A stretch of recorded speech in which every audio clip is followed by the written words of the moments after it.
morning and welcome to the January 13, 2026 Hillsborough County Board of County Commissioners Land Use Meeting. Would everyone please rise for the pledge and invocation given by our chaplain, Commissioner Gwen Myers.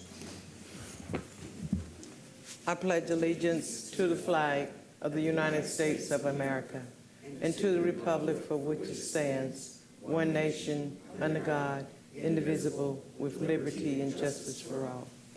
Oh, Heavenly Father, I come to you again, thanking you for allowing us to see a new year. As we begin this meeting, Father, I ask that you would bless our agenda, bless all of our applicants who submitted an application as we discuss their project today. Bless this board, bless our staff. In your holy name I pray. Amen. Thank you, Commissioner Myers. Mr. Grady, you want to review the changes to the agenda? Good morning, Commissioners. Brian Grady, Hillsborough County Development Services. In addition to the withdrawals, continuance, and remands beginning on the published agenda on page 3, we have the following changes to the agenda. On page 4, item B1, major mod application 25-1081. Existing condition 3 is being modified to correct a Scribner's error to update the reference to the correct streets that's subject to the improvements outlined in the condition. The second change is on page 4, item B1, major mod 25-1081. The applicant is requesting continuance to the February 10th, 2026 BOC land use meeting at 9 a.m. Next change is on agenda page 14, item E8, PRS 26-0179. The applicant is requesting the continuance to the March 10th, 2026 BOC land use meeting at 9 a.m. And the final change is the Commissioner Wallstall item to discuss directing staff to prepare recommended amendments to the Hillsborough County Consolidated Impact Assessment Program Ordinance and Mobility Fee Program Ordinance to address impact fee mobility fee assessments for minor increases in living area for existing residents. That is all the changes to the agenda. We have a motion to approve the changes. Move approval. Second. Motion, Commissioner Wallstall, second Commissioner Miller. Please record your vote and changes to the agenda.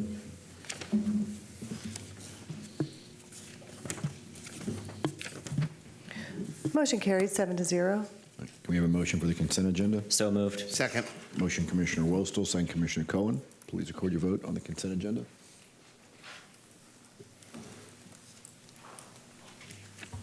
Motion carried 7-0. All right, so if you're here for a B item, your application's been approved. At this time, if you're planning on testifying today, would you please stand, raise your right hand so the clerk can swear you in?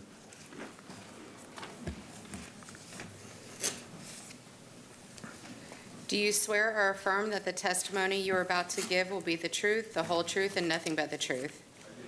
Thank you. You may be seated. Mr. Grady, want to introduce first vacation? Commissioners, the first item is agenda item C1, vacation petition 24-0009. Real Estate Services will present this item. Good morning.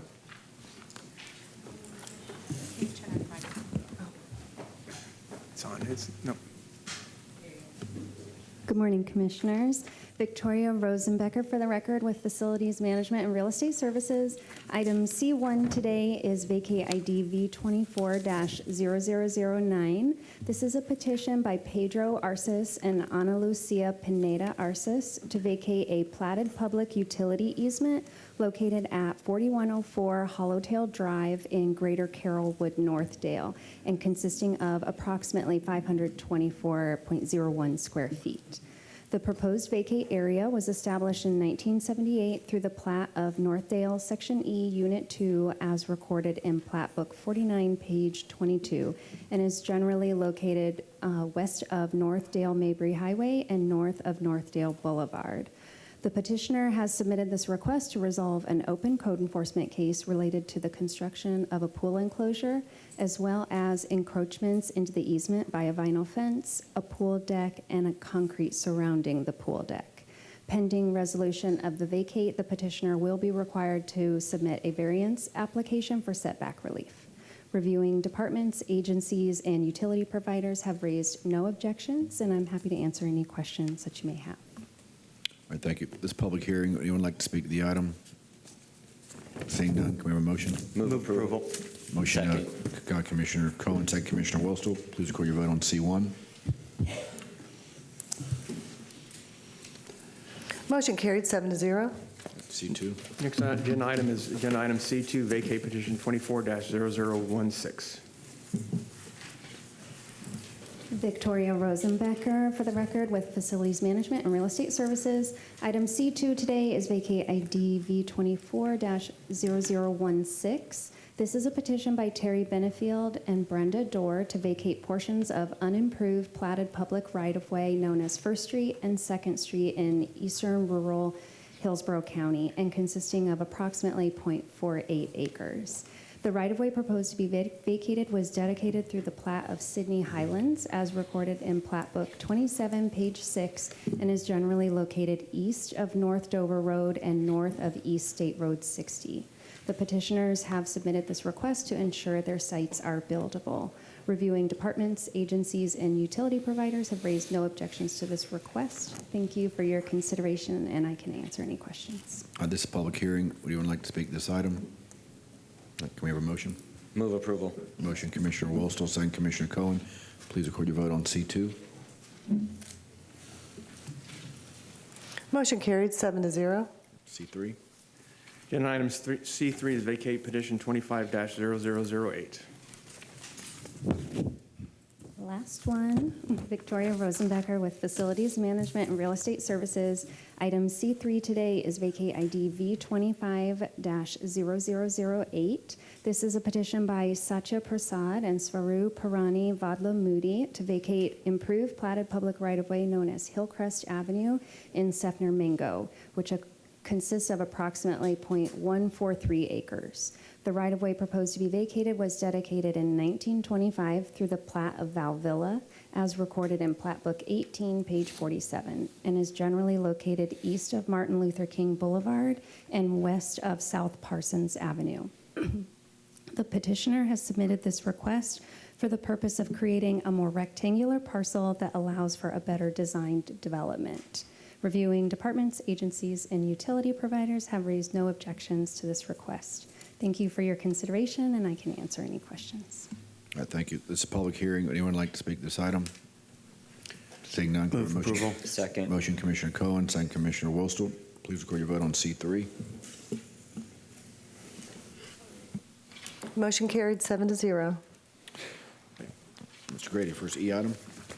Commissioners, the next item is agenda item E1, PRS application 25-0754. Commissioners, this is a request for a minor modification of a PD that's located on Hall Road, north of the intersection of Thronesass Road and Hall Road intersection. The request is to minor modification of the existing PD that's approved for a 10-unit mobile home park. They're modifying the center plan to reorient the mobile home units, requesting reductions of setbacks along the northern and southern boundaries, and reducing the overall PD by 1 unit. Staff has reviewed this and find its approval. We're recommending approval, and we're available for any questions. Thank you. All right, is the applicant here? Please come forward.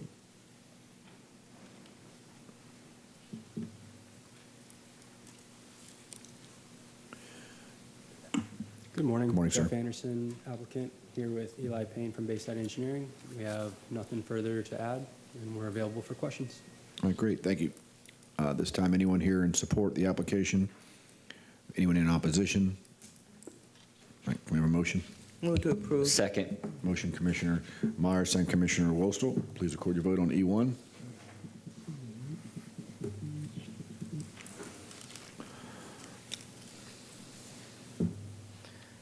Commissioner Myers. Motion carried 7-0. All right, thank you. E2. Next item is agenda item E2, PRS application 25-1360. This is a request for a minor modification to a 1.34 acre portion of a PD that's located southeast of the intersection of County Road 579 and the I-4 interchange. This is a request to modify the uses on this parcel that's currently approved for a 4,000 square foot restaurant to reduce the size of the restaurant and the remaining balance to be allowed for other commercial uses as permitted in the PD, and also to limit the use of the restaurant to drive-through and walk-up. Staff is recommending approval, and we're available for any questions. Thank you. All right, thank you. Is the applicant here? Good morning. Good morning. For the record, my name is Patricia Ortiz. My address is 2810 North Central Avenue. I have nothing further to add, but I could answer questions if there are any. Okay, great. Thank you. Any proponent testimony? Anyone in opposition? Not, can we have a motion? Move approval. Motion Commissioner Wostel, second Commissioner Cohen. Please record your vote on E2.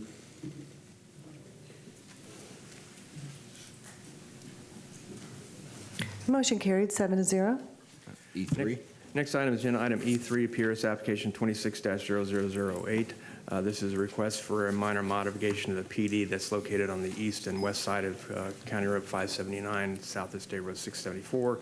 The request is to modify garage setbacks to reduce required minimum setbacks from 25 to 20 feet and also to add an additional access point onto County Road 579.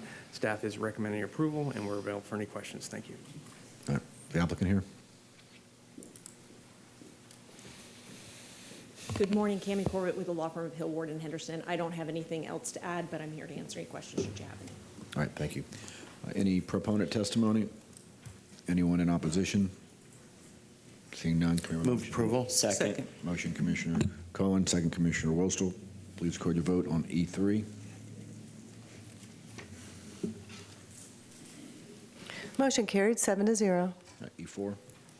Commissioners, E4 is PRS application 26-002. This is a request for a minor modification of the PD that's located on the north side of Fowler Avenue, basically known as the University Square Mall site. They're modifying a portion of the PD in the northwest corner of the PD. They're combining development blocks and modifying development standards and road typologies associated with this request.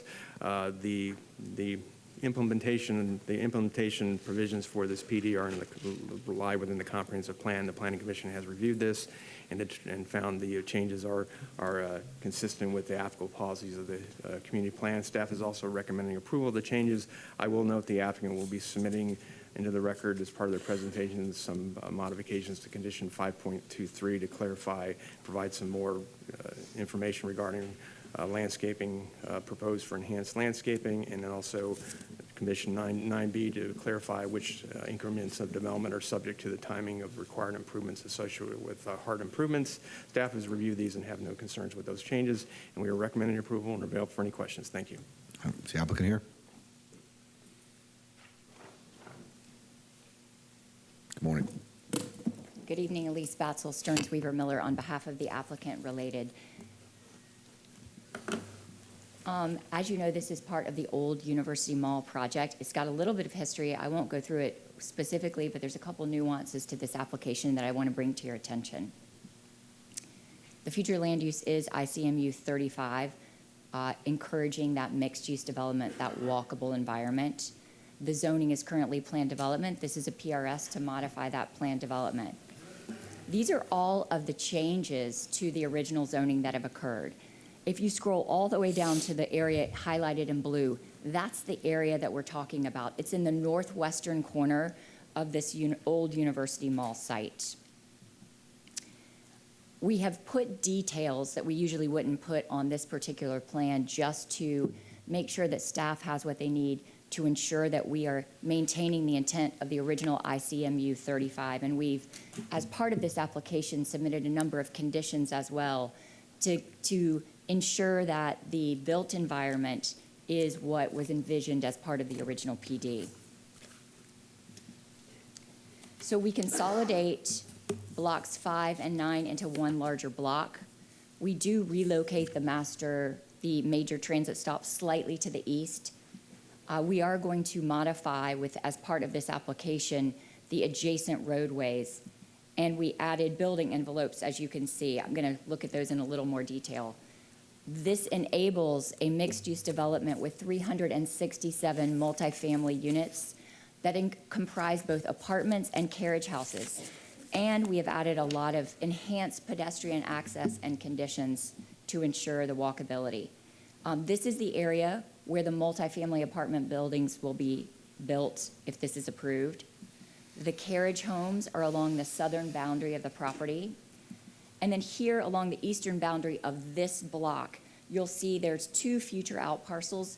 We've left those open for retail, restaurant, office. This PD enables a number of uses that could be part of this mixed-use development, not only on the larger PD, but in this block as well. And there are 2 areas to the south and to the east where we have added enhanced pedestrian access and conditions. This is just a visual of sort of our rendering of what we think those enhanced pedestrian conditions will be. As Brian mentioned, we do have 2 proposed conditions that are revised. Really, this first one just puts some quantifiable definitions around what is enhanced landscaping. So with your approval, Mr. Chair, I would like to submit these into the record. Yes, if you just give it to the clerk, please. And the second one relates to the timing of the major transit stop. We've been working with HART. That will be pushed out to no later than December 31st, 2027, or when the next development occurs for blocks 10, 11, 14, and 15. When this was originally written, it said any redevelopment, and some of the redevelopment has already occurred. So this transit stop, in conjunction with HART, will be provided either by the end of 2027 or with the next redevelopment in those 4 blocks. We would request your approval today. We have staff recommendation of approval with subject to the change of conditions. Our whole entire team is here to answer any questions that you may have. All right, thank you. Any proponent testimony? Anyone in opposition? Seeing none, can we have a motion? Commissioner Cohen? I have a quick question for the applicant. Of course. We've seen this before, haven't we? You have not seen this particular area. You've seen on the opposite side, on the northeastern side, there have been 2 different. Is that the one where we had the back and forth about whether the trail was going to go there? Yes, and we sir. ultimately removed it because we thought it was Safety unsafe? principles, yes. Yeah, okay, Yes, got it. this is the complete other side. But it's the same overall development. It's just on the other side of, this is in the northwest corner, and that was like the northeast corner. Yes. All right, thanks. I'll move approval. Move approval, sorry. Second. All right, we have a motion to approve by Commissioner Cohen, second Commissioner Wilstel. Please record your vote. But it's counting it. Motion carried 7-0. Thank you for your time. All right, thank you. Next item. Commissioners, next item is E5, is PRS application 26-0156. This is a request to modify a 4.26 acre parcel that's located on the west side of Patterson Road. The PD is approved for a number of development options. One of those development options allows warehousing. It's for that particular use. The applicant is requesting to modify parking standards, remove a required cross-access along the western boundary, and remove a note in the plan that restricted the types of trucks that could access the site to accommodate this warehouse use. Staff is recommending approval, and we're available for any questions. Thank you. All right, is the applicant here? Good morning. Hi, Elizabeth Rodriguez, 18156 Sandy Point Drive, Tampa, Florida, here on behalf of the applicant. We don't really have anything further to add and are available for questions. Thank you. Anyone here in support of the application? Anyone in opposition? Can we have a motion? Move approval. Second. Motion, Commissioner Wilstel, second Commissioner Cohen. Please record your vote.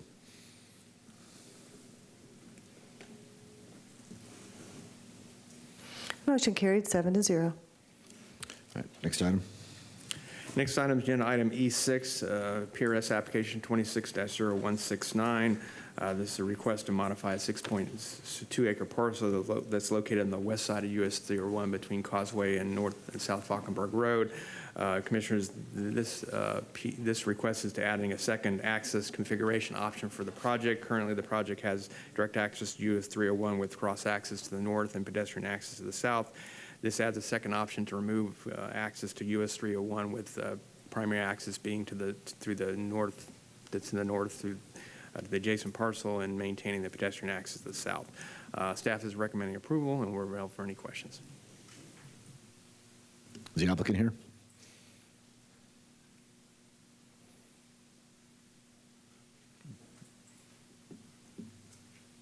Adam or Brian, you need to add anything?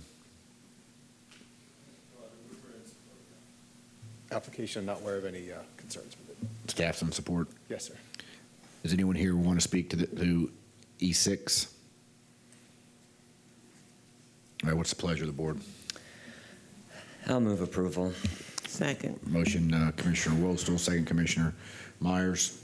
Please record your vote on E6.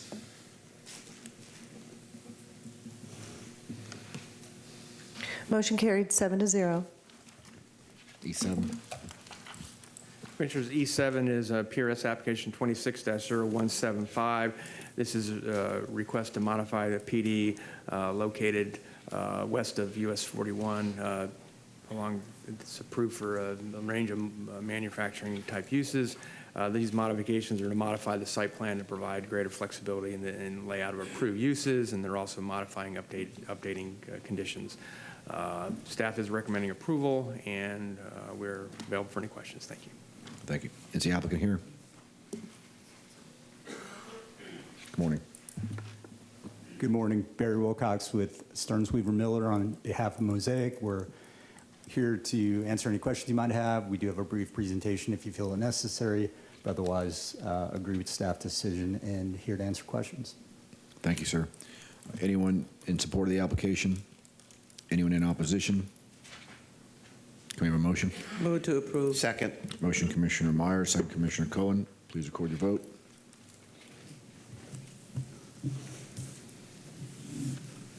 Motion carried 7-0. Commissioners, the next item is agenda item E9, CDD 26-0144. This is a petition to establish the Berry Bay 3 CDD.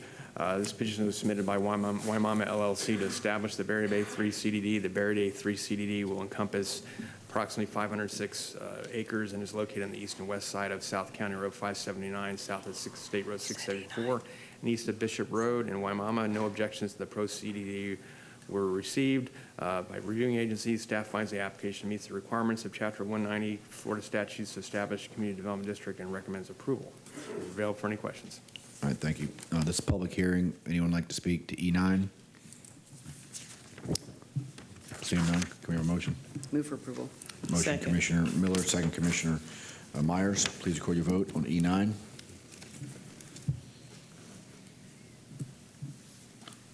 Motion carried 7-0. E10. Commissioners, E10 is CDD 26-0168. This is a petition to expand the Berry Bay Community Development District. This petition is submitted by the Berry Bay CDD to expand the CDD by adding approximately 32.2 acres to the CDD. The revised CDD would accomplish 506 acres and is generally located between US 301 and State Road 579 and south of Bonita Drive and north of Safford Road in Waimama. No objections to the pro CDD were raised by reviewing agencies. Staff finds the applicant meets the requirement of Chapter 1 Florida Stats, Chapter 190 Florida statutes to expand a community development district and recommends approval. We're available for any questions. This is a public hearing. Anyone like to speak to E10? Good morning, sir. Good morning. Brian Lamb here on behalf of the applicant, Berry Bay CDD. We have nothing further to add, but we're available for any questions. All right, thank you. Anyone else like to speak to this item? Seeing none, can we have a motion? Move approval. Motion, Commissioner Wostel, second, Commissioner Miller. Please record your vote on E10.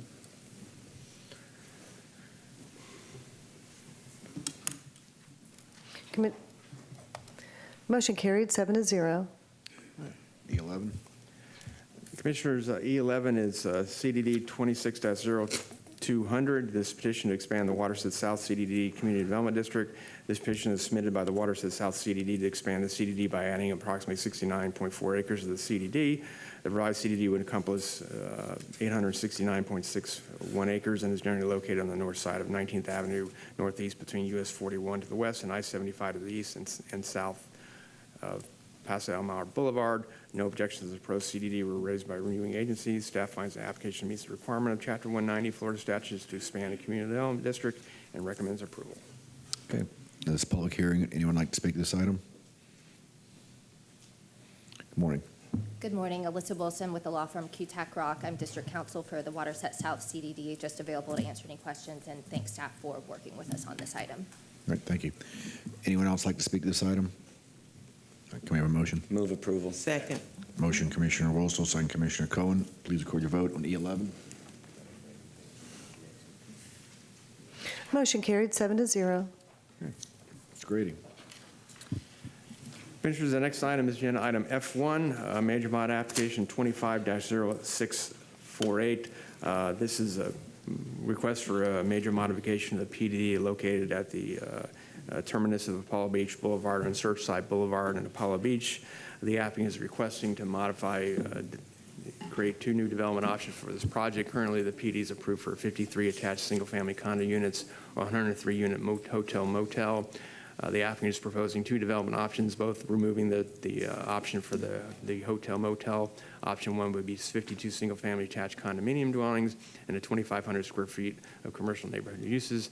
The second option would remove the commercial neighborhood uses and provide for a maximum of 54 single-family attached condominium dwelling units.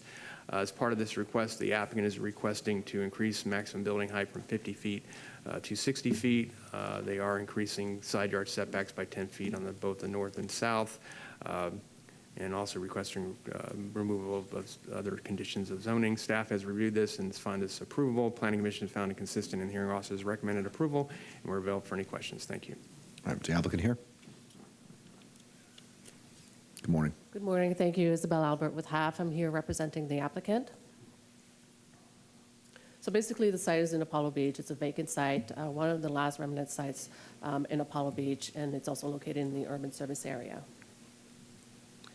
So surrounding the development along Apollo Beach Boulevard is commercial strips, and then it dead ends with a marina with open storage for boats. But it also has different styles of residential development around us with the multifamily, single-family, and townhomes. The zoning is a standalone zoning. It's not part of the overall Apollo Beach. It was established in 2004, 20 years ago. And it's also located in the Office Commercial 20 future land use. This is a strip of land along the water. So this is what was approved in 2004. It was approved for 53 condos or 103 hotel units. And the request today is very similar. We're just keeping approximately the same layout. We're increasing the north and south setback by 10 feet. The request is to eliminate the hotel use, but to allow 2 options, whether it's going to be 52 condos with 2,500 square feet of commercial uses and or 54 condo units, as well as to increase the height by 10 feet. We're also requesting to remove conditions 4 and 5. These conditions have been supported by staff because what the number 4 has been complied with, and number 5 was provided by the original applicant, but no further needed. So this is what you're going to hear today is the Apollo Beach Community Plan. There's a policy in there that discourages over 50 feet in height in residential zoned areas. And that's important to stress out because, again, we're a standalone plan development. We are in the OC 20, and the policy just says discourage in residential zoning areas. The site next to us is a residential development, but it was approved for approximately almost 60 feet. And on either side, because it's the OC 20, where you have 0.75 FAR, 20 units to the acre, which is greater density, you have also approval for commercial uses on either side, or multifamily or residential. And this is where the location of the site along the OC 20. The increase in height is consistent with the policies because it does, it just discourages, it doesn't prohibit, but also it's recognizing that an OC 20 is more intensive than the Apollo Beach community, general Apollo Beach community of residential 6. That is a residential zoning. The OC 20 is more intensive, like a commercial intention of zonings. I'm not going to go through all the policies, but Planning Commission did review this and found it consistent with the Hillsborough County Comprehensive Plan. It also found it consistent with the Apollo Beach Community Plan, as well as the South Shore Area System Plans. Development Services also reviewed the request and found it compatible with the surrounding area. And also the hearing officer also found it consistent and approvable, subject to the conditions. This generally concludes my application, my presentation, but I'm here to answer any questions. All right, thank you. Thank you. Any proponent testimony? Wait, you in support? Okay, any opponent testimony? Please come forward.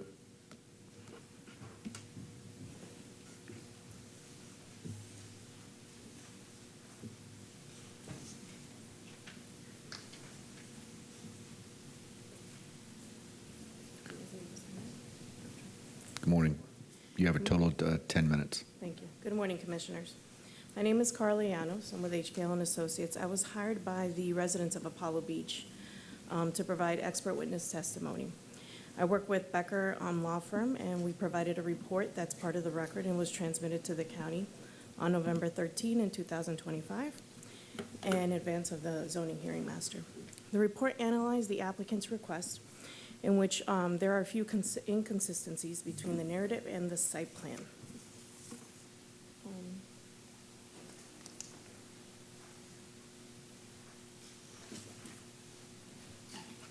So this is the overall site plan. This is the overall site plan for the project, but I zoomed in over here a little bit. I don't know if you guys can see that. So the site plan shows a maximum building height of 72. So this is fairly inconsistent with what the applicant is requesting in their narrative. Now, those were one of the few things that we saw. Now, in the report, we looked at that. We also looked at basically, the developments nearby the property, and we analyzed them for their maximum heights approved. We compared it to the current request and the previous request for the subject site. Now, when we looked at the previous request, we did find that originally back in 2005, let me show you this.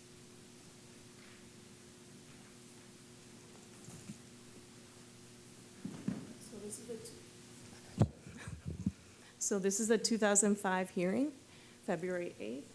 And then we also show here that they had requested something very similar, which was 90 feet in height. And then they got it reduced back down to 59.5 until they got it ultimately approved for 50 feet. So they also had the discussion back then, if you look at the transcript in part of the record, they had the discussion of whether or not this property could be developed at a height higher than 50 feet. And between the public hearings and opposition and county staff looking at it, they all basically agreed, said this was too high for that community. So we looked at not only previous requests, but we also looked at what is the overall impact for the Apollo Beach community. So there's obviously a concern for the increase in height. Now, it could be the most visible building in Apollo Beach. The applicant's request is similar to what was requested back in 2004. Now, we ran an analysis for the majority of the developments nearby the property. It's part of the record. And as you can see, the majority of the buildings out there, and this is pulled all from your county records.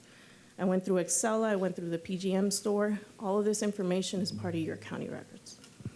Now, as you can see, the majority of the buildings out there are 35, 45, and there's only one building that was approved for 60 feet, a 5-story building, which is Bella Sol. I identified this thoroughly in the report. I showed you the approval plans for Bella Sol. And again, there's nothing out there higher than the 60-foot building. So this whole notion between requesting a building that's higher than 50 feet, your plan clearly indicates that it is discouraging buildings higher than that. To implement something that's quite larger than all the buildings out there, it's going to create an eyesore. Now, the other thing that we looked at was the uses. So the applicant is requesting general CN uses. Typically, my planning expertise, we would recommend potentially limiting those CN uses. Here I have a traffic memo by county staff indicating that because there's so many CN uses that could potentially go on the property, they have limited the amount of trips just to kind of cap that and make sure that the impacts are not affecting Apollo Beach entirely. So what they put in as a condition is that later on, if they do have something that's coming in that might exceed those trips, they'll have to reanalyze it. Again, this is too broad. General CN uses, it's not appropriate. It would have been better if the applicant would have proposed some type of limited uses. Now, in conclusion, The proposed request, for a 72-foot building is not consistent with the Apollo Beach community plan, as it discourages buildings over 50 feet in height. And lastly, proposed CN uses are way too broad, and it's too impactful for the community. We can't really capture the whole thing. And then, CN, if you would have limited the CN uses, we could have potentially looked at other aspects, whether or not is there a potential for mitigation or not. So with that, I will pass it over to one of the Apollo Beach community residents. Thank you. Good morning, sir. Good morning, Commissioners. Commissioner Miller, nice to see you again. My name is Craig Major from Apollo Beach, and I'm here to talk about the increase in the height restriction to this property. Because some 20 years ago, this commission lowered the height restriction on that property from 59 feet down to 50 feet. They're trying to promote a neighborhood-friendly feel in Apollo Beach, and I think we're really going a long way towards accomplishing that. Then 10 years ago, this commission rejected a request to exceed that 50-foot limit, and again, trying to maintain the neighborhood feel of Apollo Beach. Now today, we are faced with yet another request to build something taller, an eyesore, at the end of Apollo Beach Boulevard. And the problem with that is that that extra 10 feet they asked for is really 15, because they asked for 10 feet over the base elevation, and the base elevation is 5 feet over grade. So we're really talking about a 65-foot structure here. That equates to about 30% higher than everything else around it.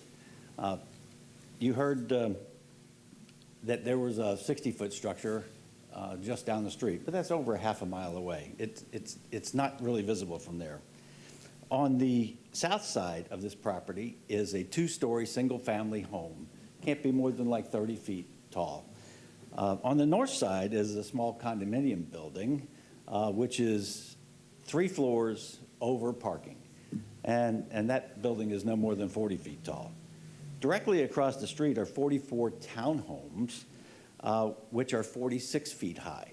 You heard a representative say that it was almost 60 feet high. Well, there is a 56-foot high steeple in the middle of it that she counted as 60 feet high. Well, we would welcome for them to build a 60 or 70-foot high steeple or observation tower in the middle of their building. But they're talking about a monolith of 65 feet high. So this modification calls for 60 feet over the base elevation to build 4 floors over parking, and their structure will be at least 65 feet. It will dwarf anything around it. But they say it's only 10 more feet. And speaking on behalf of the numerous families in Apollo Beach, I ask that you reaffirm the decisions of previous commissions and restrict the building on this lot to the 50 feet that has previously been established. If they build 3 floors over parking instead of 4 floors over parking, they can easily stay within that 50-foot limit. And that's just only 10 feet lower. Thank you for your attention. Thank you, sir. Anyone else in opposition? All right, seeing none, applicant has a 5-minute rebuttal.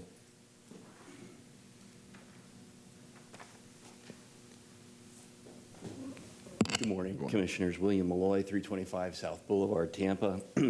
I'll keep this pretty brief and quick, I think.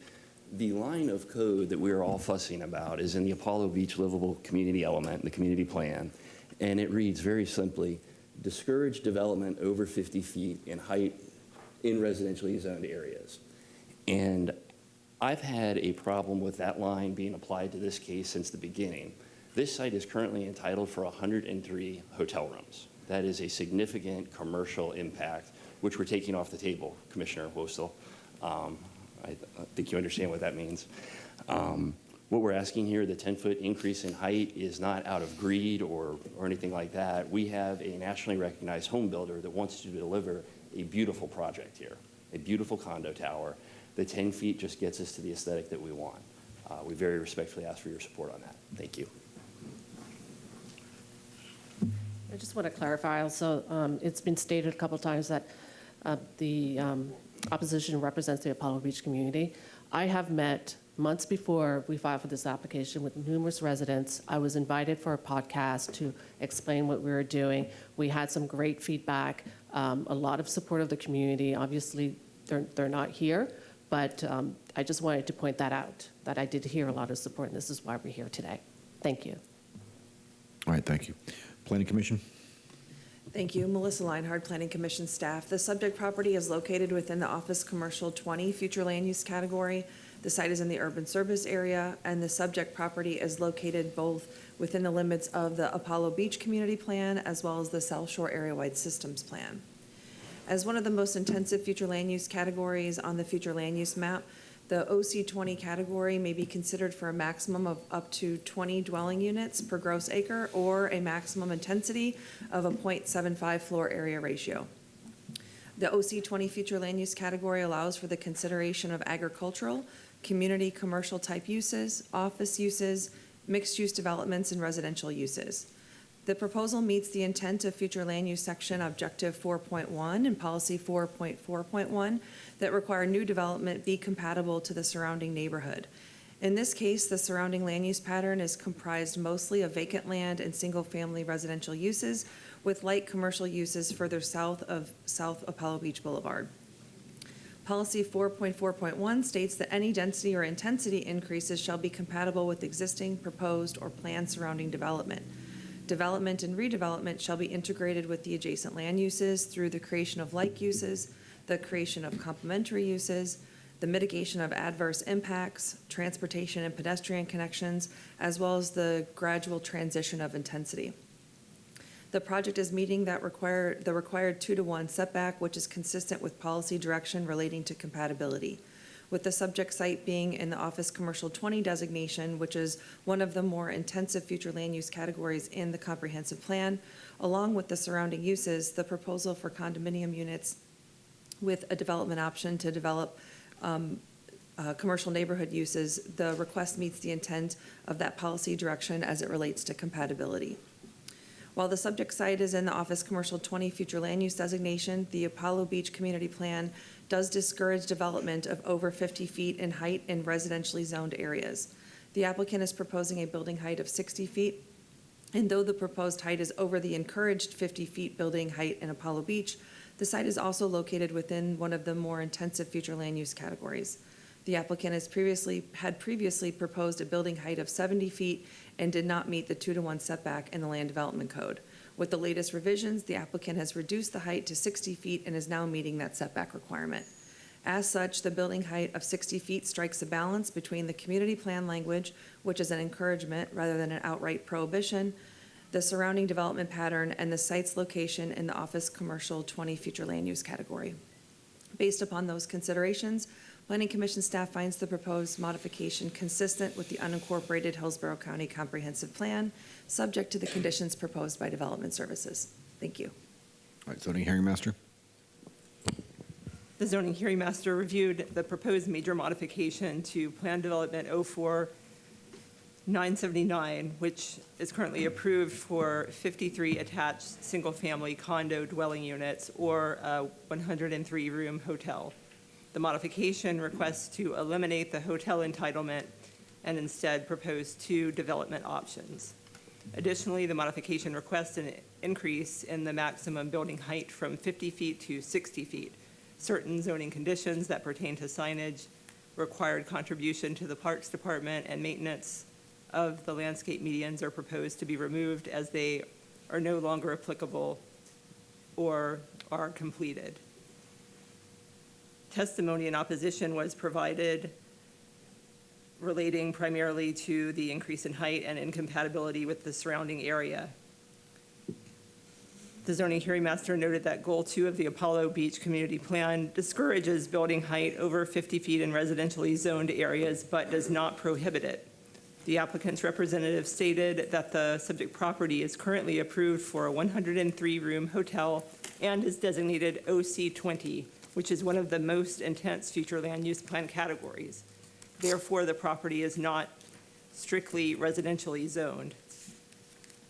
The modification for the increase in height is supported by the Development Services Department, based on the applicant's commitment to increase the setbacks to the adjoining properties by 10 feet, as well as providing additional buffering and screening to the adjacent parcels. The zoning hearing master concluded that the proposed modification is compatible with the surrounding development pattern and consistent with the comprehensive plan and with the land development code, and concluded with a recommendation of approval. Okay, we'll go into board discussion. Commissioner Wostel. Thank you, Mr. Chair. I just wanted to say on page 4 of this backup, I could really be persuaded to go either way on this one, but it is complicated because it does say residential designated areas, and if you look on page 4, like 99% of the map is residential 6, and this little strip is the only area that's designated as commercial on the whole map that was provided. So I guess my question would be, if that language about the 50-foot for residential areas was intended for residential, obviously if this was in one of the RSC 6 areas, I would just immediately vote no against it.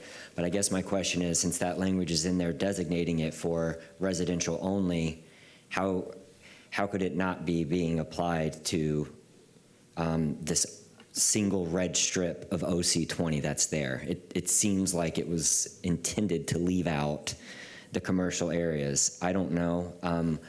What I would say is either way, something's going to be built on this piece of property. Is it going to be a 50-foot hotel, or is it going to be a slightly higher? It looks like they're reducing all of the rentals to single-family attached condominiums, correct? Basically just 2 different variations of it.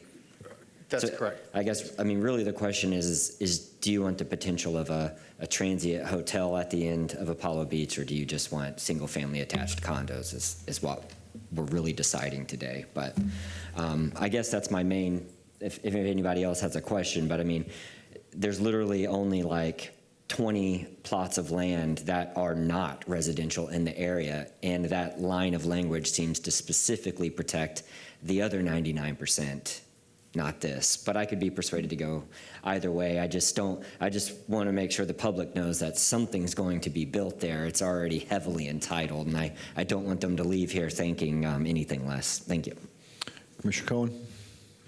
Yeah, I would just reiterate the most important point, I think, which is that there's currently a 103-room hotel permitted to be constructed on this property, and correct me if I'm wrong, but that certainly couldn't exist in a place that just has pure residential zoning. Commissioner, if this was in the Res 6 category, that 303 hotel units would be looked at much differently. It would be a different type of analysis. This OC20 future land use category does support that type of use, whereas the Res 6 generally does not. Okay, thank you. Commissioner Cameron Cepeda? Yes, it's only additional 10 feet, and I would like to move for approval. Okay, we got a motion to approve. Commissioner Cameron Cepeda, do we have a second? I'll second it. Second, Commissioner Miller. I don't see anyone else in the queue. Please record your vote.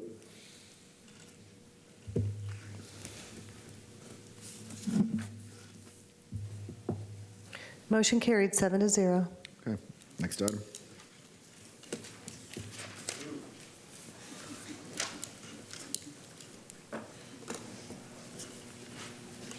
Commissioners, next item is agenda item F2. It's a request for a F2 PD 25-0932. This is a request to rezone a parcel, a 10.69 acre parcel on the west side of Fern Hill Drive. The request is rezoned to allow for 2 development options. The first development option would be for 53 single-family units, either attached or detached, with the allowance for accessory storage for recreational vehicles, private pleasure class, and utility trailers for the residents. The second option would just make the site allowable for the open storage of recreational vehicles, private pleasure class, and utility trailers, and an art studio. Based on the surrounding development pattern and the extensive wetland systems on site, that does provide for separation of the development area from the immediately adjacent property owners. Staff did find this approvable. Planning Commission found it consistent with the comprehensive plan, and hearing also recommended approval. We're available for any questions. Thank you. Is the applicant here? Good morning. Good morning, Isabel Albert with HAF, representing the applicant. I have nothing further to add unless you have any questions. Okay, thank you. Thank you. Any proponent testimony? Anyone in support? Any opponent testimony? All right, Planning Commission? Thank you. The subject property is located within the suburban mixed-use 6 future land use category. The site is in the urban service area, and the subject property is located within the limits of the Riverview Community Plan, as well as the South Shore Area-Wide Systems Plan. The site currently contains single-family and vacant land. There are also single-family residential homes to the north, south, and west of the site. There's also light industrial and heavy commercial uses to the north and educational uses to the south. The applicant is requesting a waiver from the 20-foot buffer and the Type B screening that is required to the northwest and south of the site. Surrounding the site on these boundaries are heavily vegetated wetlands that create a natural buffer between the proposed use and the residential uses nearby. The natural wetland that will remain in place creates a larger buffer and screening that is required for the request. Option 2 includes a 10-foot buffer on the eastern boundary along Fern Hill Drive. There will also be a 6-foot high PVC fence and a row of evergreen trees which are not less than 10 feet high at the time of planting, excuse me, that are spaced not more than 40 feet apart. With the mitigation measures proposed, the request meets the intent of future land use section objective 1.1 and policy 3.1.3 as they relate to compatibility. Future land use section objective 4.7 and its associated policies address commercial locational criteria. The site does not meet commercial locational criteria as the closest qualifying intersection is approximately 3,700 feet away from the subject site at Sims Road and Interstate 75. Policy 4.7.10 states that the Board of County Commissioners may grant a waiver to the intersection criteria for the location of commercial uses outlined in those policies. The applicant has submitted a waiver request stating that approximately 86% of the land east of Fern Hill Drive is already developed for non-residential uses, indicating that additional retail commercial space would support and complement the surrounding residential community. With that justification, Planning Commission staff supports approval of the commercial locational criteria waiver request. Based upon those considerations, Planning Commission staff finds the proposed plan development consistent with the unincorporated Hillsborough County Comprehensive Plan, subject to the conditions proposed by Development Services. Thank you. Hearing Master?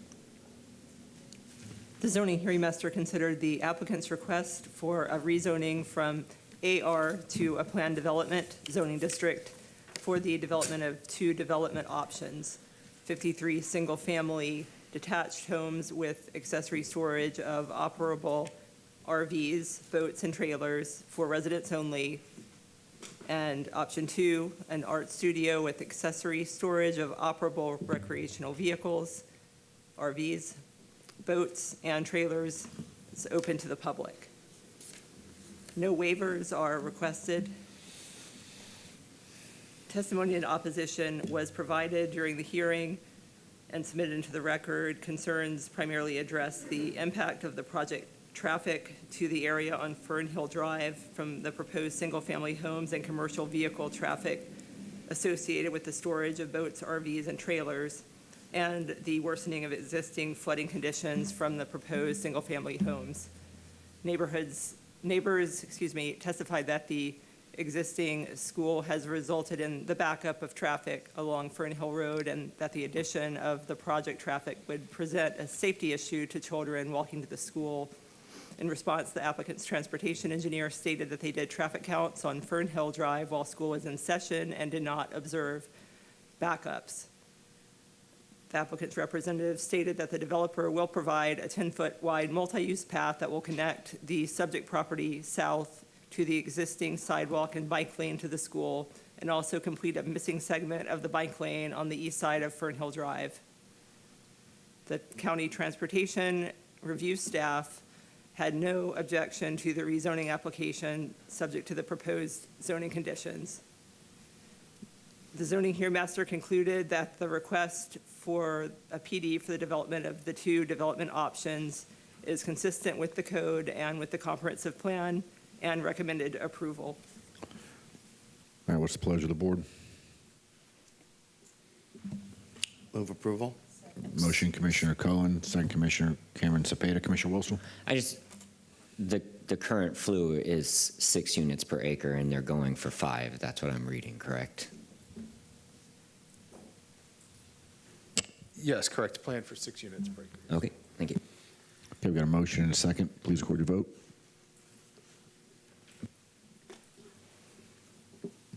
Motion carried, 7-0. F3. Commissioners, the next item is agenda item F3, rezoning standard 25-1316. This is a request to rezone a 4.1 acre parcel at the northwest corner of Pine Street and East Dr. Martin Luther King Jr. Boulevard. It's currently zoned commercial neighborhood. They're asking for commercial general with restrictions. The restrictions include enhanced buffering screening along the northern boundary to address compatibility with the adjacent parcels, a transportation trip cap to limit the number of trips for any particular use that goes on the site to that outlined in their proposed trip cap, and they also propose limitations of uses as outlined in the staff report. Staff is recommending approval. Planning Commission found it consistent with the plan, and the hearing officer also recommended approval. We're available for any questions. Thank you. Is the applicant here? Good morning. Thank you, Commissioners. Rebecca Kurt. I'm here with my land use partner, Michael Brooks, with Brooks, Rocha, Colby, and Rice. We're here representing MLK GS2 LLC with the primary principals, Richard Gonzalez and the Henderson Family Office. We also have with us today our development partner, Shagbark Properties, and Michael Leeds is here. We also have our engineer, planning, and transportation experts as needed.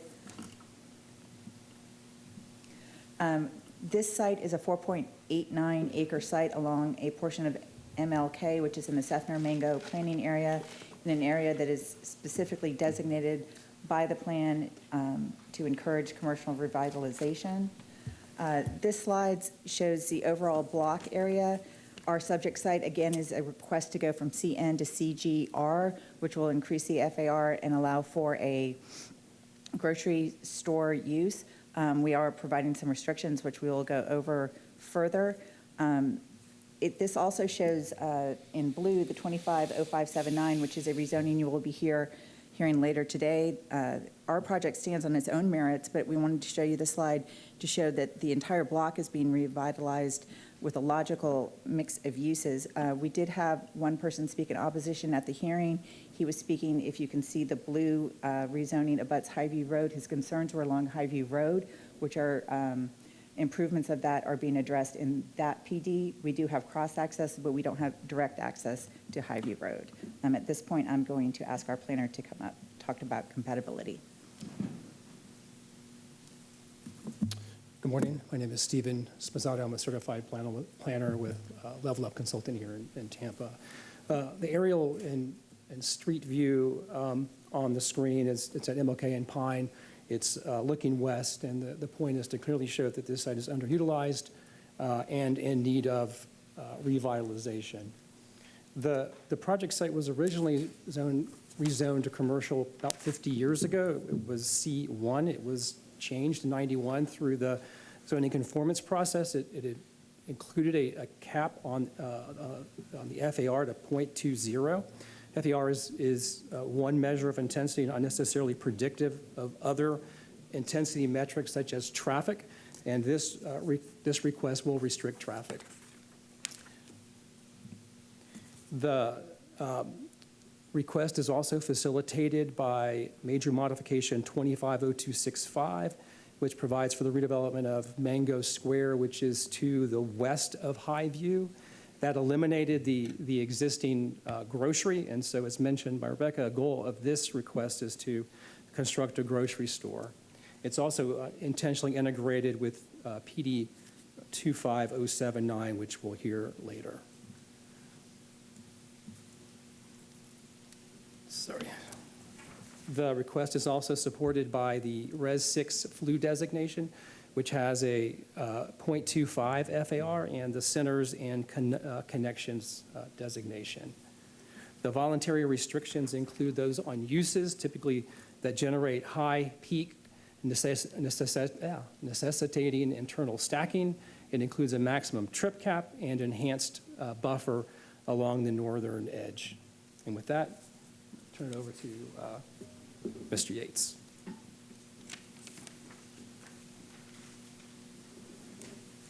Good morning, Michael Yates with Palm Traffic, and I have been sworn. I just wanted to go over trip generation just real quick. Basically, as you can see from the graphic, we are proposing to keep the AM trips as a reduction and the PM trips as substantially the same as the previously approved gas convenience store that was on the site. They have an approved construction plans for that use there. So what we were doing was keeping those trips the same. And, you know, those trip numbers are reflective in the trip cap that we have proposed. And we are doing improvements to Pine as well to facilitate better movements at the intersection of Pine and MLK. Thank you. That concludes our presentation unless there's questions. All right, thank you. Any proponent testimony? Anyone in opposition? Planning Commission? Thank you. The subject property is located within the residential 6 future land use category. The site is in the urban service area, and the subject property is located within the limits of the Seffner Mango Community Plan. The subject site consists of vacant land and 2 light commercial uses. Adjacent to the west is also vacant land and a used car dealership with PD and commercial general zoning. Adjacent to the east are single-family detached homes, a church, and a bank with RDC 6 and CN zoning respectively. The proposal meets the intent of future land use section objective 1.1 and policy 3.1.3 that relate to compatibility of future development based upon the surrounding development pattern today. The subject site meets commercial locational criteria as the closest qualifying intersection to the subject site is East Dr. Martin Luther King Jr. Boulevard and Pine Street, and the site is located within the required 1,000-foot distance of that. Goal 3 of the Seffner Mango Community Plan notes that commercial development should be directed to the US 92 and Martin Luther King Jr. Boulevard corridors. Furthermore, one of the strategies is to recognize the commercial character of US 92 and Dr. Martin Luther King Jr. Boulevard within the urban service area. Along with that, another strategy under this goal is to encourage revitalization and redevelopment of older existing commercial areas and uses. The proposed rezoning from CG to, from CN to CGR is consistent with the Seffner Mango Community Plan as outlined in the Livable Communities element of the comprehensive plan. Based upon those considerations, Planning Commission staff finds the proposed rezoning consistent with the unincorporated Hillsborough County Comprehensive Plan, subject to the restrictions proposed by Development Services. Thank you. Hearing Master. The zoning hearing master considered the applicant's request for a rezoning from the commercial neighborhood to the CG Commercial General Restricted Zoning District. The property is designated residential 6 by the comprehensive plan and located within the urban service area and the Seffner Mango Community Plan. The proposed restrictions offered by the applicant establish a trip generation cap for development, prohibit certain land uses, and require the construction of a 20-foot wide tight B buffer along the rear property line and include a solid masonry wall with evergreen shade trees. Testimony in support and opposition was provided at the hearing. Both comments addressed an adjacent property rezoning that was scheduled to be heard the same hearing. The proposed restriction regarding the vehicular trip cap was found by the ZHM to ensure that future development equals or reduces the traffic impact on the area based on the existing CN zoning district entitlements. The zoning hearing master concluded that the request is compatible with the development pattern and consistent with the land development code and the comprehensive plan and recommended approval. All right, can we have a motion? Move approval. Motion, Commissioner Wilstel, second Commissioner Cameron Cepeda. Please record your vote on F3.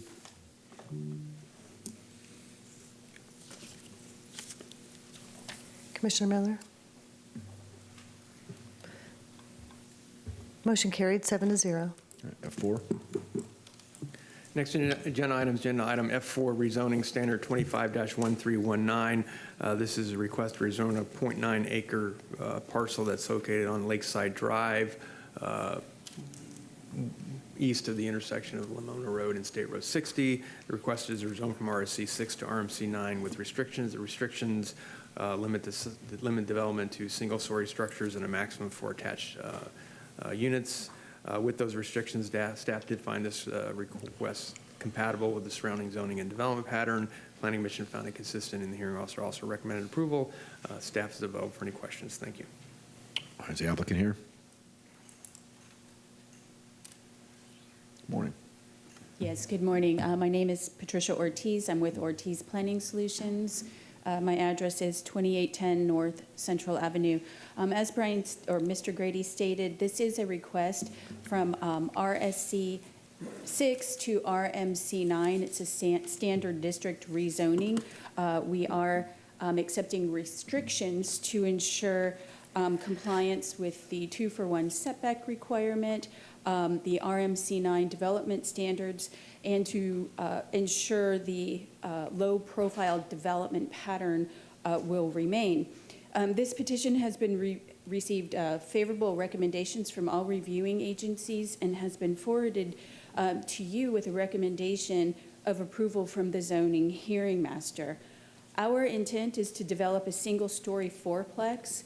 The surrounding uses along the south side of Lakeside Drive include fast food, office, single-family, and multifamily, and this demonstrates the transitional nature of this neighborhood.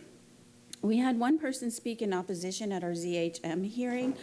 This person had issues with flooding and indicated that she thought the zoning was to allow an office residential zone.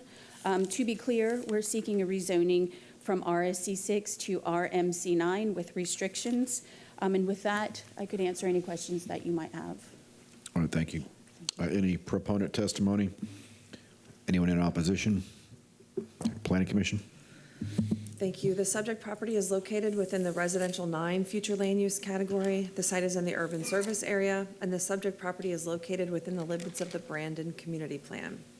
The current development of the surrounding area consists of single-family residential to the north, east, and west of the site, with light and heavy commercial uses to the south, and largely oriented along Brandon Boulevard.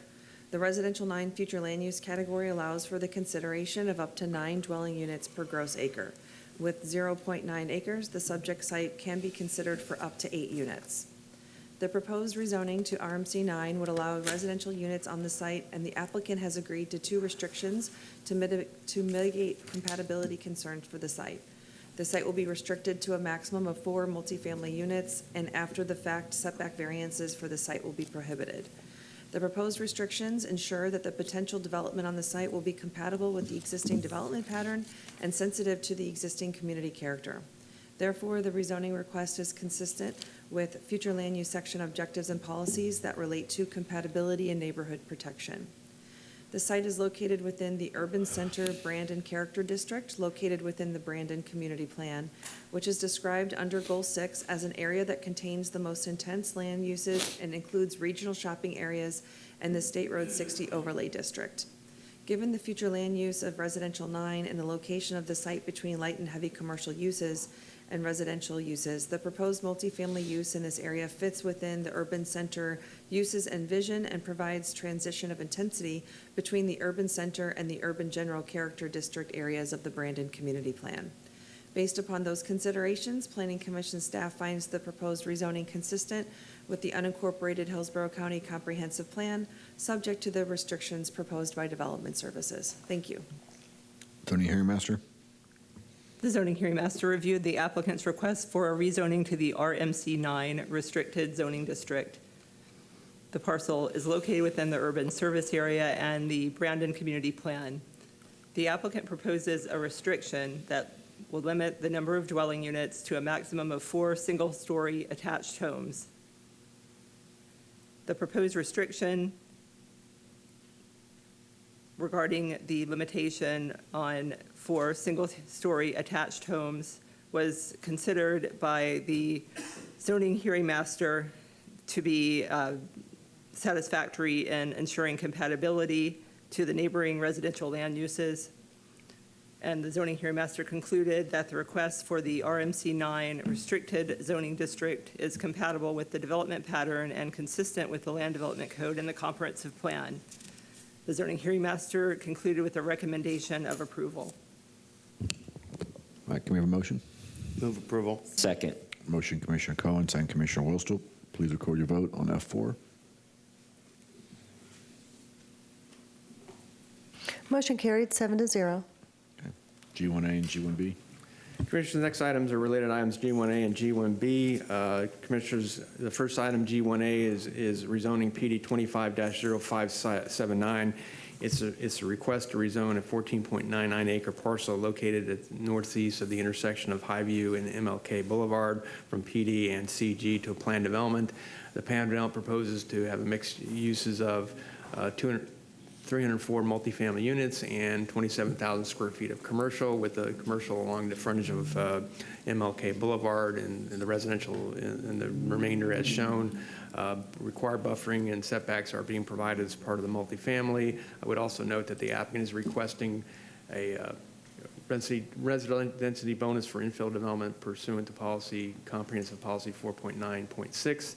We did find this request compatible. The Planning Commission found it consistent with the comprehensive plan, and the hearing officer also is recommending approval, and we're available for any questions. Thank you. All right, is the applicant here? Good morning. Good morning, Mr. Chairman, members of the commission.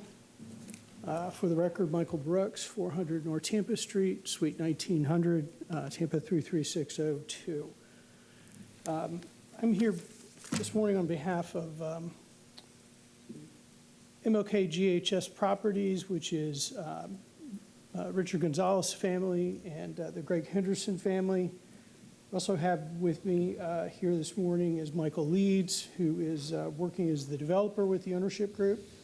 Of course, my land use counsel, Rebecca Kurt. Jeremy Couch is here today, Tampa Civil Engineering. Stephen Spizzotto is also going to speak as our planner, and Michael Yates on traffic. And this development team has worked really hard on this. This is a segue from the petition you just heard a few minutes ago, 25-316, which was the grocery store site. We have 10 minutes on this application and then the PRS. We can give the PRS application separately, or we can touch on it, but I know I only have 10 minutes, so I want to keep moving the hearing along this morning. If I can figure out how to work. There we go. This is an overview of the site. It's within the urban service area, the Sefra Mango planning area. It's a combination of Res 4 and Res 20, and these are maps that are in your backup, of course. Some of you may remember that a portion of this particular PD, we changed the land use category a couple years ago to Res 20 in anticipation of bringing this project back to you. So just as an overview, on the right-hand side of the image, you can see the CG rezoning 25-13-16 you just voted on. To the left side of that photograph, you can see the approved Mango Plaza development, which Stephen Spizzotto just mentioned is being revitalized. And then the blue crosshatch is the proposed PD, of which this presentation is part. The purple areas are the remnants that are associated with the companion PRS, as well as a track, we call Tract A, that is along the Highview right-of-way. And so with that, I'm not going to talk about the existing zoning at this moment. I'm going to ask Stephen Spizzotto to come up. This is a very technically involved project, both from a planning standpoint and a transportation. I'm going to ask Stephen to come up and give the planning side of this, because I can't possibly have Michael Yates do that as well. But know that everybody's in here to answer questions when we're done. Good morning again. Stephen Spizzotto with Level Up Consulting. The regional, this map sort of depicts a regional view of the site. Has access nearby to I-75 and I-4 at interchanges. It's at a signalized intersection, and it fronts on a major commercial corridor. It also it abuts the centers and centers and connections designation. The PD site plan depicts the residential, that's the tangerine color. It caps the units at 304. It's separated by an east-west shared access facility. South of that is the commercial designation with A, B, and C parcels. A and B allow up to 27,000 square feet of commercial.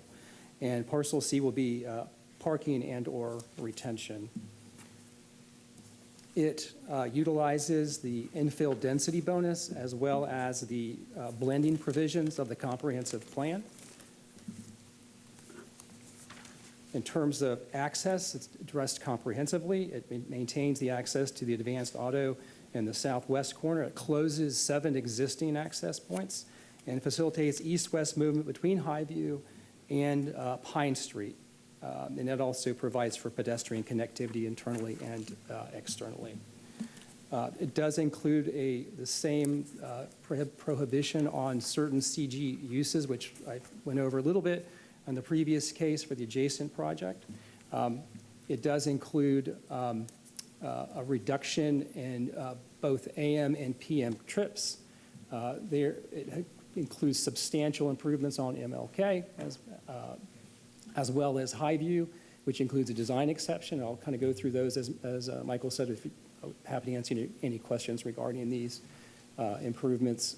It includes substantial buffering, as depicted on this slide. Substantial, specifically, I'm sorry, you can see the kind of the darker green is an enhanced type B buffer. We also provide for variations on the buffering based on the unique circumstances of the property, including along Highview, and then also the internal east-west shared facility. The building setbacks are also appropriately designed based on what is adjacent. And as mentioned, also Parcel C provides for potential combination with the Euclidean zoning that we just talked about, the grocery store site. I think with that, Michael, any additional comments? I'm going to ask Michael Yates just to come up real quick and give you an overview, and then we'll just have a couple more slides for the PRS. Again, Michael Yates with Palm Traffic, and I have been sworn. I'll just go through very quickly on the improvements we're doing to Highview. Again, as Stephen went through, this is a reduction in trips over what the previous zoning approval was for. So we've reduced the trips and reflected that in a trip cap so that we will not exceed the trips based on our new data. But most of Highview has 9-foot lanes out there. If you've driven it, you will know it's hard to pass another car, particularly as you go north on there. So what we are doing is we are providing 10-foot travel lanes. We are providing an additional southbound right turn lane at the intersection of Highview. And then at the project access, we are providing a northbound right turn lane into the project driveway. This will include having sidewalks on both sides of the road. And then on the northern section, going up to the northern property line, we will have the 10-foot travel lanes as well as a sidewalk on the east side of the road. There is a sidewalk being constructed on the west side of the road as part of the Mango Plaza redevelopment. So this will get a new improved roadway, 10-foot travel lane, sidewalks, ultimately on both sides of the road, all the way up to the northern property line. And happy to answer any questions, but that concludes the traffic portion.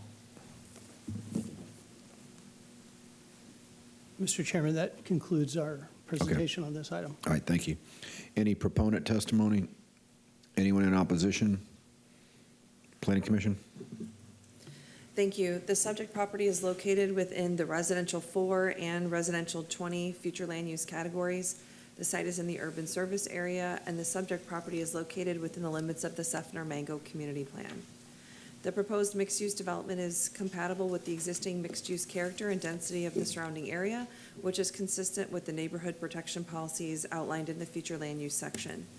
The residential 4 future land use category allows for the consideration of agricultural, residential, neighborhood, commercial, and office uses.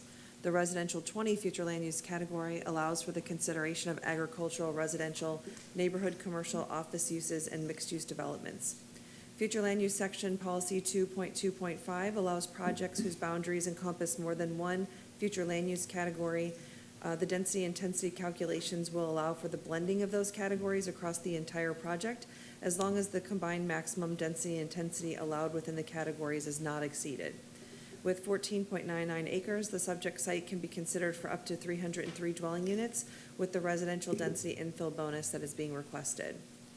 Future Land Use Section Policy 4.9.6 incentivizes higher density and intensity development along major corridors and within mixed-use developments through the residential density bonus for infill development.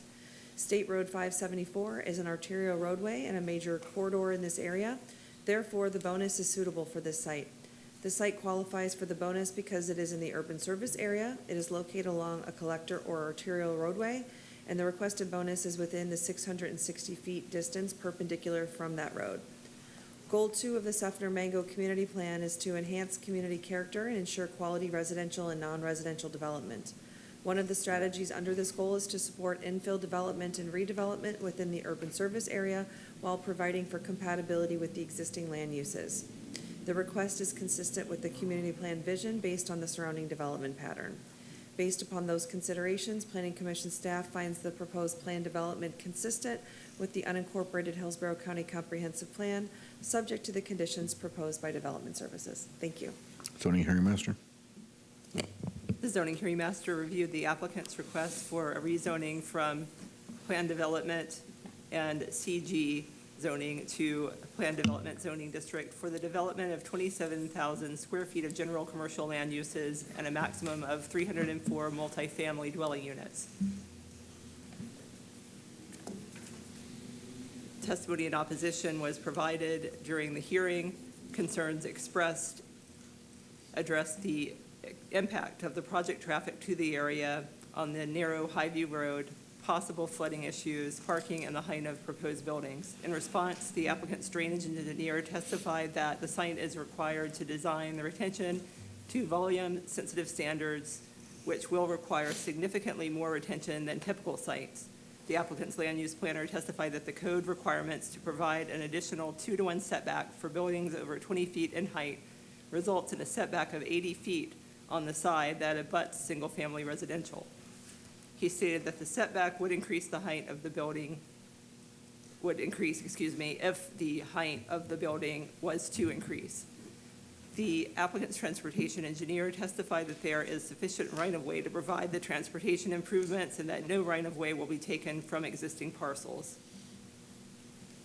The zoning hearing master concluded that the rezoning request to plan development for the development of 27,000 square feet of general commercial land uses and a maximum of 304 multifamily dwelling units is consistent with the land development code and the comprehensive plan, and the recommendation was for approval.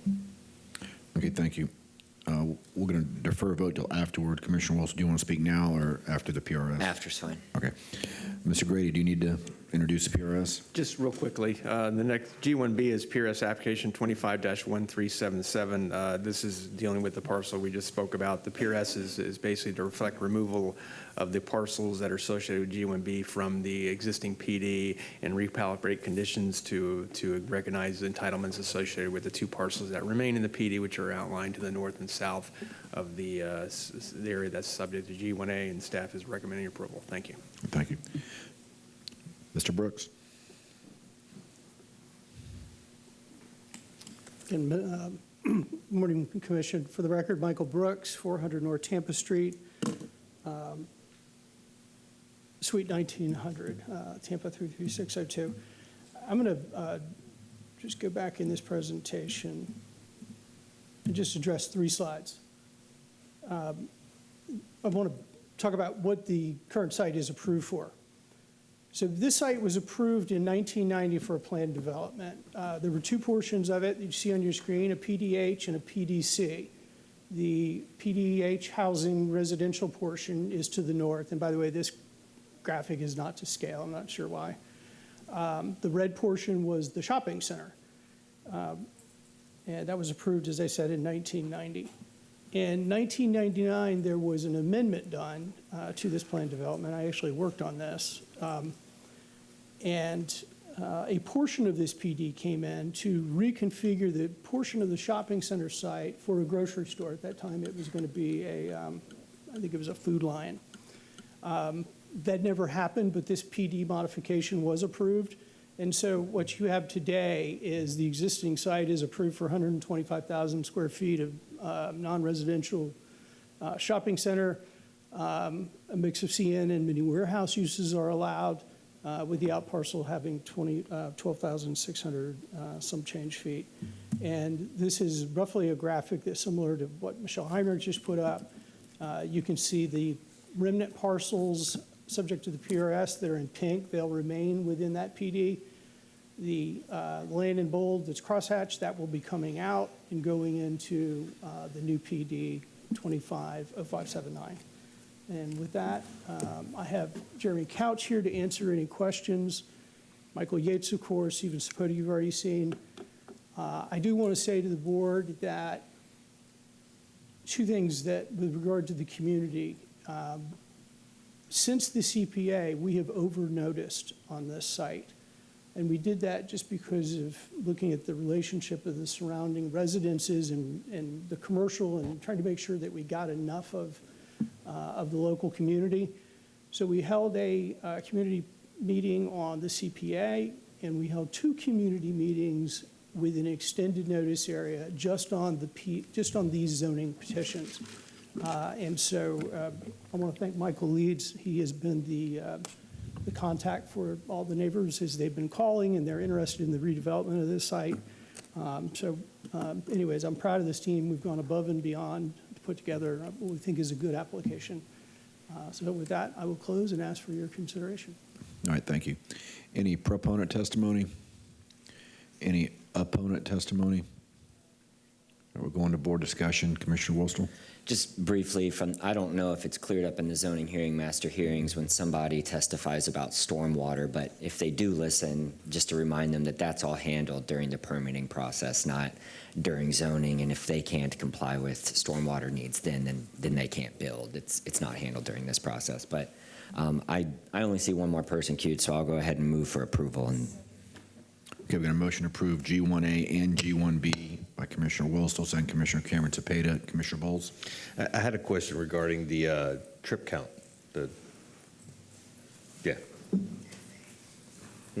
Yes, Michael Yates with Palm Traffic. Yeah, thank you. I apologize, couldn't remember your name. No, that's okay. With the Walmart revitalization that came before us a couple months back, last year, and there were some concerns about the Terry Lane traffic, and I think they were going to make some improvements to that, or at least some buffering. Nothing to do with your project per se. I worked on that one as well, so okay, I can answer. So when the trip count, do you include that, or is this coming off Highview and Martin Luther King? Because I know it doesn't have direct access, but it does kind of play in. I would see it playing into it. Yeah. So Terry Lane. I know it's not a well-traveled, but it's still an access from. Yeah, and Terry Lane has their primary access is to Mango. Right. And so I don't have an aerial that shows. It's just to the where that is, but it's just to the northwest of our project. Yeah, it's probably one lot. Yeah. North. Yeah, and so the majority of Terry Lane, and actually the very eastern 500 feet of Terry Lane is actually a county right-of-way. Right. But then it goes into a private road beyond that, east of Mango. And so the way the Mango Plaza redevelopment was, it was taking the commercial component that faced Terry Lane, that the back of the store was to Terry Lane, right, and moving it and rotating it to Highview. And so doing a pond there adjacent to Terry Lane. So with this project, we're improving Highview on the now east side of Terry Lane. And so that will be improved all the way to the northern property line for 0579 zoning. And then that will provide 10-foot lanes all the way down to the intersection of 579. But I think only maybe one home accesses Terry Lane to Highview. Most of the access coming off of Mango is off of Mango, where there's improvements being done to Mango as part of the Mango Plaza redevelopment. Yeah. And again, I know that really it's connected in my mind. They're connected in a way because they're all right there, right? Kind of globbed on each other. And the one thing with the I'm calling it a waiver. You're asking for we're not putting a bike lane in, because normally you would have to. You're asking for 10-foot instead of 11-foot with a 7-foot bike lane. Correct. So we're just doing 10-foot. We're just doing 10-foot lanes. It's really a constrained right-of-way. Yeah, It's know. really tight, particularly we're giving up, I think, about 9 feet of right-of-way to actually even build the section that we're committing to. So it's really a constrained right-of-way. This is to allow for at least a standard section that is acceptable to the county engineer and provides a safe, functional road section for the motoring public. Thank you, sir. I got a motion to approve G1A and G1B. Commissioner Williston, second. Commissioner Cameron Tepeda, please record your vote.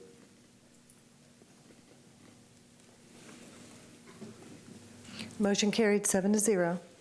Okay. Mr. Grady, next item. The next item is the monthly update on the Live Local Act zoning development projects. I would note that we had 2 new applications filed since last month's report. I would also note that these 2 sites are not eligible under the current provisions under the Live Local Act for development under that provisions. Rather, they are actually seeking allowance for development under a different statute that allows for consideration of multifamily with affordable housing for religious institutions subject to approval by the Board of County Commissioners. We're available for any questions. Thank you. If I don't see questions or comments, can I have a motion to accept the report? So moved. Motion, Commissioner Williston, second. Commissioner Myers, please record your vote.